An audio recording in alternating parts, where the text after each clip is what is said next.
በጭልጋ ወረዳ የአይከል ከተማ አስተዳደር ወደ ግንባር ለመላክ የመለመላቸው ሚሊሻዎች ጠፉ። የብልጽግናው መንግስት ደጀን ጦር በሚል ሰበብ ከየወረዳዎችና ከተማ አስተዳደሮች ከ50 እስከ 60 ሚሊሻዎችን በኮታ መመልመሉን ተከትሎ የአይከል ከተማ አስተዳደር ለዚህ ተግባር ከጠረነፋቸው 60 ሚሊሻዎች መካከል 43ቱ ትላንት ሌሊት ጠፍተው ማደራቸውን የመረጃ ምንጮቻችን ገልጸዋል። ያለ አንዳች ፍላጎት ሚሊሻዎችንና ፖሊሶችን አስገድዶ ወደ ግንባር በመውሰድ እንደተለመደው በሰው ማዕበል በሚደረገው ኋላ ቀር ጦርነት ለመማገድ የሚፈጸመውን ይህን ኢሰብአዊ ድርጊት የተቃወሙ 43 የከተማው ሚሊሻዎች ተደራጅተው ከነሙሉ ትጥቃቸው ማምለጣቸው የወረዳውን ተላላኪ ካድሬ ክፉኛ አስደንግጧል ተብሏል። ህወሓት የትግራይን ወጣቶች በግዴታ ወደ ጦርነት ለመማገድ እያሳደደ ነው በሚል የሚያራግበው የብልጽግናው መንግስት አካባቢያቸውን ለመጠበቅ በሚል ወደ ሚሊሻነት የተቀላቀሉትንና መደበኛ ፖሊሶችን አስገድዶ ወደ ጦርነት ለመማገድ እየጣረ ሲሆን ወደ ግንባር አንሄድም በሚሉት ላይ የተለያዩ እርምጃዎችን እየወሰደ መሆኑ ተሰምቷል። በተለያዩ የአማራ ክልል ወረዳዎችና ከተማ አስተዳደሮች ለግዴታ ውትድርና የተመለመሉ ፖሊሶችና ሚሊሻዎች ድርጊቱን የተቃወሙ ሲሆን አንዳንዶች ላይም የእስርና የግድያ እርምጃ መወሰዱ ታውቋል። ኦህዴድ መራሹ ብልጽግና ለሀገር ጥቅም ሳይሆን ስልጣኑን አደላድሎ የጀመረውን አፍኖ የመግዛት አምባገነናዊ ስርዓቱን በሀገሪቱ ላይ ለመጫን እኛን የጦስ ዶሮ ማድረግ የለበትም የሚሉ የግዴታ ተመልማዮች ባገኙት አጋጣሚ ሁሉ ለማምለጥ መዘጋጀታቸው እየተነገረ ነው። የአይከል ከተማ ሚሊሻዎች እርምጃ ለሌሎች የአካባቢው ወረዳዎች ጥሩ አርአያ ነው ያሉን አስተያየት ሰጪዎች ፖሊስና ሚሊሻ ዋና ዓላማው አገርንና ሕዝብን መጠበቅ እንጂ የትላንት ኢህአዴጎች እርስ በርሳቸው በሚያካሂዱት የስልጣን ጥማት ጦርነት ገብተው በከንቱ ሊሞቱ አይደለም ብለዋል። በተለይ ደግሞ ከፍተኛ የደህንነትና የህልውና አደጋ በተጋረጠበት የቅማንት ሕዝብ ውስጥ የሚገኙ ፖሊሶችና ሚሊሻዎች አካባቢያቸውን ለቀው የትም መሄድ የለባቸውም ተብሏል። ዓላማ ቢስ የሆነው አገር አውዳሚ የተረፈ ኢህአዴጎች የእርስ በርስ የበቀል ጦርነት በራሳቸው በተረፈ ኢህአዴጎች መካከል ነው መካሄድ ያለበት የሚሉ ወገኖች በበኩላቸው ህዝቡ በጉዳዩ ባለመሳተፍ የሁለቱን የእልክ ጦርነት ዕድሜ ማሳጠር አለበት ሲሉ ተቃውመውታል። በዘውግ ፖለቲካ የናወዘው የኦህዴድ ብልጽግና ሊመሰረተው የሚፈልገው አዲሱን የጎሳ ስርወ መንግስት እውንም አደርገው በኢትዮጵያውያን የጦስ ዶሮነት ነው በሚል በሚከተለው ጦረኛ የቀውስ ስትራቴጂ ንጹሐን ሰዎችን ሳይቀር በድሮንና በሌሎች ከባድ መሳሪያዎች እየገደለ መሆኑ አይዘነጋም። የኢትዮጵያን ህዝብ ስርዓት አልባ በሆነ ዳግማዊ ዘመነ መሳፍንት ውስጥ አስገብቶ ፍዳውን እያስቆጠረው ያለው ኦህዴድ መራሹ የሴራ መንግስት ከገባበት አውዳሚ ፖለቲካው እንዲወጣ ሁሉም ኢትዮጵያዊ በጽኑ መቃወም አለበት ሲሉ በርካታ ፖለቲከኞች ጥሪ ሲያቀርቡ ቆይተዋል።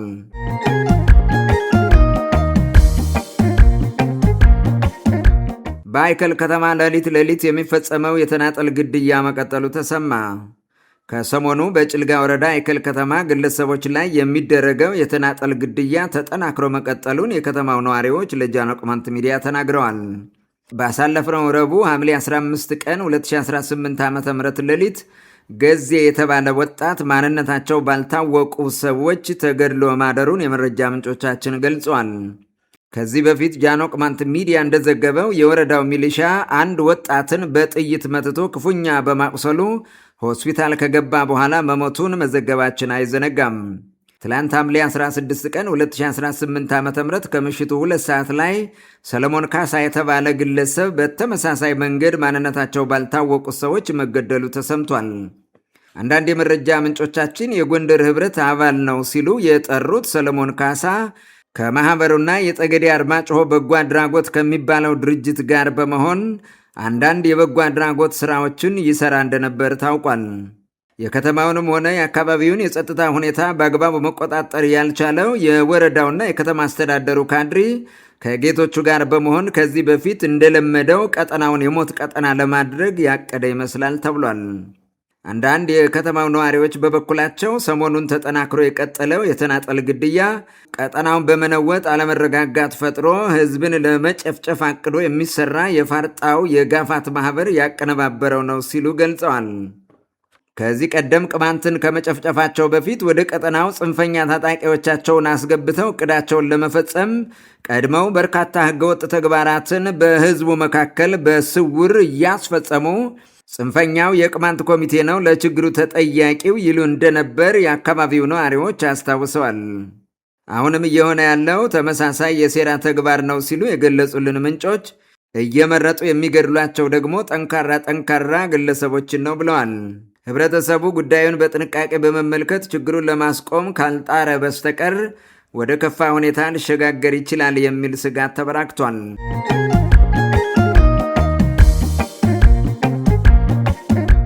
በደጋ ዳሞት በተፈጠረው የጸጥታ ቀውስ አብዛኛው የመንግስትና የህዝብ ተቋማት ላይ ከባድ ውድመት መድረሱ ታወቀ።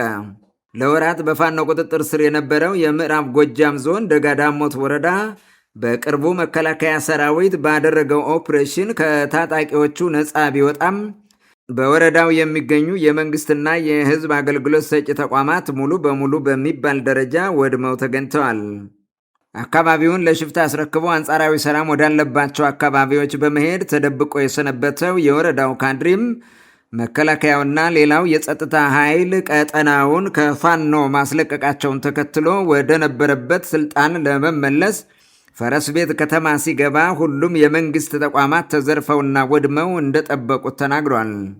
ፋኖ ፈረስ ቤት ከተማን ከተቆጣጠረበት ጊዜ ጀምሮ ሰሞኑን ጥምር ጦር የተባለው የመንግስት ታጣቂ አካባቢውን ለመቆጣጠር ውጊያ እስከከፈተበት ዕለት በተለያዩ የመንግስት ተቋማት ውስጥ የነበሩ እንደ ኮምፒውተር፣ ፎቶኮፒ ማሽን እና መሰል ቁሳቁሶችን እያወጡ ከማሸሽ ውጪ ታጣቂዎች የፈጸሙት የከፋ ጉዳት አልነበረም የሚሉ አንዳንድ የዓይን እማኞች ፋኖ ከተማውን እስከ መጨረሻው ይዞ መዝለቅ እንደማይችል ካረጋገጠ በኋላ ነው ይህ ሁሉ ውድመት የደረሰው ብለዋል።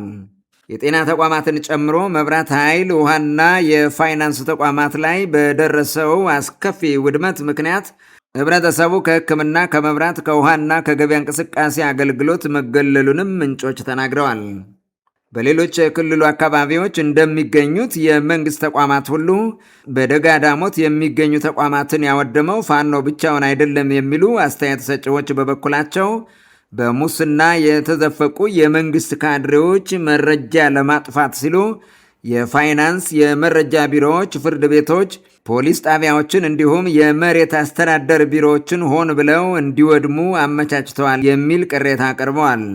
በአማራ ክልል ብሎም በአብዛኛው የሀገሪቱ ክፍል የሚፈጠሩ የጸጥታ ችግሮችን እንደ መልካም አጋጣሚ ተጠቅሞ በተለይም ለሙስና ቅሌት በከፍተኛ ሁኔታ ተጋላጭ የሆኑ እንደ ፋይናንስ፣ ገቢዎች፣ መዘጋጃ እንዲሁም የፍትህ ተቋማትን በማዘረፍና ሆን ብለው እንዲወድሙ በመተባበር መረጃዎችን ማጥፋት የተለመደ ተግባር መሆኑ ይታወቃል።